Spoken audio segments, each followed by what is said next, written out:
கிறிஸ்துவுக்குள் மிகவும் பிரியமானவர்களே, இயேசு கிறிஸ்துவின் நாமத்தில் உங்கள் யாவரையும் அன்போடு கூட நான் வாழ்த்துகிறேன்.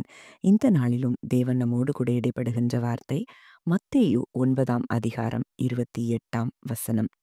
இயேசு அவர்களை நோக்கி, "இதைச் செய்ய எனக்கு வல்லமை உண்டென்று விசுவாசிக்கிறீர்களா?" என்று கேட்டார். ஆம், இந்த வார்த்தையின் மூலம் தேவன் இன்றைக்கு நம்மோடு கூட இடைப்படுகிறார். இதே கேள்வியைத்தான் இன்றைக்கு நம் ஒவ்வொருவரை பார்த்தும் நம் தேவன் கேட்கிறதை நான் பார்க்கிறேன்.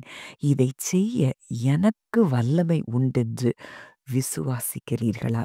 இது எந்த சூழ்நிலையில சொல்லப்பட்டது அப்படின்னு பார்க்கும்போது, அங்கே 2 குருடர் அவருக்கு பின்பாக வந்து, "தாவீதின் குமாரனே, எங்களுக்கு இரங்கும்" அப்படின்னு சொல்லி கூப்பிட்டாங்களாம். அவர் வீட்டிற்கு வந்த பின்பு அந்த குருடர் அவர்கிட்ட வர்றாங்க. அந்த சூழ்நிலையில தான் இயேசு இந்த கேள்வியை அவர்கிட்ட கேட்கிறத பார்க்கிறோம். அப்போ முதல்ல அந்த குருடர்களுக்கு ஒரு வெளிப்பாடு இருந்தது. ஏன்னா தாவீதின் வம்சத்துல தான் மேசியா வருவாரு. மேசியாவாய் இருக்கிற ஒருவரால தான் நம்மை சுகப்படுத்த முடியும் என்பதை அவர்கள் வெளிப்பாட்டின் அறிவை அவர்கள் பெற்று வைத்திருந்தார்கள். ஏன்னா அவங்க அந்த ஏசாயா 29:18 பார்க்கிறோம். "அக்காலத்திலே செவிடர் புஸ்தகத்தின் வசனங்களை கேட்பார்கள். குருடரின் கண்கள் இருளுக்கும் அந்தகாரத்துக்கும் நீங்கலாகி பார்வையடையும்." ஏசாயா 35:5-6 நம்ம பார்க்கிறோம். "அப்பொழுது குருடரின் கண்கள் திறக்கப்பட்டு செவிடரின் செவிகள் திறவுண்டு போகும். அப்பொழுது முடவன் மானைப் போல் குதிப்பான். ஊமையன் நாவும் கெம்பீரிக்கும். வனாந்திரத்திலே தண்ணீர்களும் கடுவெளியிலே ஆறுகளும் பாய்ந்தோடும்." அப்போ இந்த வெளிப்பாடை அவங்க பெற்றிருந்தாங்க. இது எல்லாம் மேசியாவை குறித்து, மேசியா வரும்பொழுது என்னெல்லாம் நடக்கும்னு சொல்லி எழுதப்பட்டிருந்த தீர்க்க தரிசன வார்த்தைகளை அவர்கள் அறிந்திருக்கக்கூடும். அதனால தான் அங்க மற்றவங்க எல்லாரும் ஒவ்வொரு பேர சொல்லி கூப்பிடுறாங்க. ஆனா இவர்கள் குருடர்கள் தான். ஒருவேள பிசிக்கல் ஐஸ் தான் இவங்களுக்கு ஒருவேள அ தெரியாம இருந்ததே தவிர, ஸ்பிரிச்சுவலா தேவன் யார்? இயேசு யார்? அப்படிங்கிறத அவங்க அறிந்து வைத்திருந்தாங்க. மேசியா வருவாரு. அவர் வந்தா எங்க கண்கள் நிச்சயம் திறக்கப்படும் அப்படின்னு சொல்லி, இவர்தான் அந்த மேசியா அப்படின்னு சொல்லி அவங்க அறிந்து வைத்திருந்ததுனால தான் அந்த பேர சொல்லி அவர கூப்பிடுறத பார்க்கிறோம். அப்ப இயேசு கேட்கிறாரு, "இதை செய்ய எனக்கு வல்லமை உண்டென்று விசுவாசிக்கிறீர்களா?" இன்னைக்கு நம்ம ஒவ்வொருத்தர பார்த்து கூட ஆண்டவர் இந்த வார்த்தைய கேட்கிறாரு. இன்னைக்கு உங்க வாழ்க்கையின் சூழ்நிலை என்ன? அவர் சொல்றாரு, "நீங்கள் ஒன்றுக்கும் கவலைப்படாமல்." அப்போ ஒன்றுக்கும்னா எதுக்குமே கவலைப்பட தேவையில்ல. எல்லாத்தையும் அவர்கிட்ட குடுத்தா போதும். குடுத்துட்டு நம்ம ஃபெய்த் ரெஸ்ட்டுக்குள்ள வந்துட்டா போதும். அந்த காரியத்துல நிச்சயமா நம்ம அற்புதத்த பார்க்க முடியும். அதனால தான் வேதம் சொல்லுது, "செபிக்கும்போது எவைகளை கேட்டுக்கொள்வீர்களோ, அவைகளை பெற்றுக்கொண்டோம்." ஒரு இடத்துல பெற்றுக்கொள்வோம்னு இருக்கு. "என்று விசுவாசியுங்கள், அப்பொழுது அவைகள் உங்களுக்கு உண்டாகும்."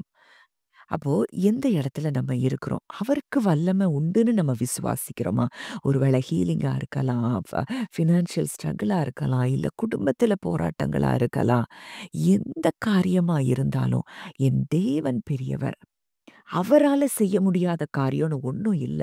நான் குடுத்துட்டேன், என் தேவன் அதை செய்து முடித்து விட்டார் அப்படின்னு இருதயத்தின் ஆழத்துல விசுவாசிச்சு, அந்த செய்து முடித்தது போல நம்ம எப்போ நன்றி செலுத்த ஆரம்பிக்கிறோமோ, அந்த நிமிஷத்துல அந்த அற்புதம் உங்க வாழ்க்கையில நடக்கிறத நீங்க பார்ப்பீங்க. அப்போ அவங்க சொல்றாங்க, அதற்கு அவர்கள், "ஆம், விசுவாசிக்கிறோம் ஆண்டவரே. ஒண்ணே ஒண்ணு, உங்களால செய்ய முடியும்னு நாங்க விசுவாசிச்சுட்டோம்." அதுதான் நம்பப்படுகிறவைகளின் உறுதி. விசுவாசம்னா என்ன? நம்புறேன். எனக்கு பார்வை வந்துட்டு, அது உறுதியாயிட்டு நாங்க விசுவாசிக்கிறோம். இது உங்களால கூடும்னு நாங்க 100% விசுவாசிக்கிறோங்கிற இடத்துக்கு வர்றது தான் விசுவாசம். அப்பொழுது அவர்களுடைய கண்களை அவர் தொட்டு, "உங்கள் விசுவாசத்தின்படியே உங்களுக்கு ஆகக்கடவது." என் வல்லமையினால உங்க கண்ண திறக்கிறேன்னு அவர் சொல்லல. உங்க விசுவாசம், அந்த விசுவாசத்தின்படி உங்களுக்கு ஆகக்கடவது அப்படின்னு சொல்றாரு. உடனே அவர்களுடைய கண்கள் திறக்கப்பட்டது.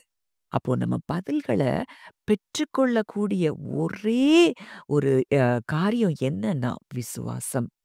நம்ம வேதத்துல எபிரேயர் 12ல அத்தனை விசுவாச வீரர்களுடைய பட்டியல நம்ம பார்க்கிறோம். இன்றைக்கு நம்ம எந்த இடத்துல நின்று கொண்டிருக்கிறோம்? இயேசுன்னு ஒருத்தர் நம்ம வாழ்க்கையில இருந்தார்னா, சுகம் நிச்சயம், ஆசீர்வாதம் நிச்சயம், சமாதானம் நிச்சயம். இத நம்ம அறிந்து கொண்டு, ஆமா என் அப்பா இத தானே சொல்லியிருக்கிறாரு. இதுதான் என் வாழ்க்கையில நடக்குது அப்படிங்கிற இடத்துக்கு என்றைக்கு வர்றோமோ, அந்த நிமிஷத்துல இருந்து நம்ம வாழ்க்கையில அற்புதங்களை சுதந்தரித்துக் கொள்ள ஆரம்பிக்கிறோம். அப்போ இதே வார்த்தை டிபிடில ரொம்ப அழகா அங்க போடப்பட்டிருக்குது என்னன்னா, "And they followed him right into the house where Jesus was staying. So Jesus asked them, 'Do you believe that I have the power to restore sight to your eyes?'" அப்போ என்னால ரெஸ்டோரேஷன் கொண்டு வர முடியுமா? உங்க பார்வைய நான் திருப்பி உங்களுக்கு தர முடியுமா? அதுக்கு எனட்ட வல்லமை இருக்கா? இன்னைக்கு நம்மகிட்ட அததான் கேட்கிறாரு. எனக்கு வல்லமை இருக்குன்னு நீ விசுவாசிக்கிறியா? நான் விசுவாசிக்கிறோம்னு சொல்லிட்டோம்னா, அந்த நிமிஷத்திலே நம்ம வாழ்க்கையில அற்புதம் நடந்துருச்சு அப்படிங்கிறத நீங்க அறிந்து கொள்ள வேண்டும். நம்ம நடந்த மாதிரியே நம்ம பேச ஆரம்பிக்கணும். ஒருவேளை உலகத்துக்கு அது பைத்தியமா தெரியலாம். ஆனா ஸ்பிரிச்சுவல் ரெல்ம் அப்படித்தான் வேலை செய்யுது. நம்ம எப்போ தேவன் பேசின வார்த்தைகள நம்ம பேசுறோமோ, அப்பதான் ஆவிக்குரிய உலகத்துல தூதர்களும், ஆவிக்குரிய உலகமும் நமக்காக செயல்படுகிறத நீங்க பார்ப்பீங்க. ஏன்னா, இது ஒரு லாவா இருக்கு. ஒரு பிரமாணமா இருக்கு. அந்த பிரமாணம் விசுவாசிச்சுட்டோம் அப்படின்னா, அது நடந்தே தீரணும். அத மறுக்கவே முடியாது. அத மாற்றவே முடியாது. அப்ப எத பேசுறோம், எத விசுவாசிக்கிறோம். முதல்ல நம்புறது, அடுத்தது பேசுறது. இதுல தான் நம்ம அற்புதம் அடங்கி இருக்கிறது. ஏன்னா, நம்ம விசுவாசமே உலகத்தை ஜெயிக்கிற ஜெயம். நம்ம மணிக்கணக்குல ஜெபம் பண்ணலாம், நாள் கணக்குல ஜெபம் பண்ணலாம். ஆனா விசுவாசம் இல்லாமல் செய்கிற ஜெபத்துக்கு பதில் கிடைக்காது. நம்ம அப்பா வல்லவர். அவர் எனக்கு செய்து முடித்து விட்டார். அவர் என்னைய குணமாக்கி இருக்கிறார். சிலுவையிலேயே எனக்கு சுகத்த கொடுத்துட்டார். நான் சுகத்த பார்த்துட்டேன். நான் சிம்டம்ஸ பார்க்க மாட்டேன். அப்படிங்கிற இடத்துக்கு என்றைக்கு வருகிறோமோ, அன்றைக்கு நம்ம அற்புதத்த நம்ம நிச்சயமா பார்ப்போம். ஜெபிக்கலாம்.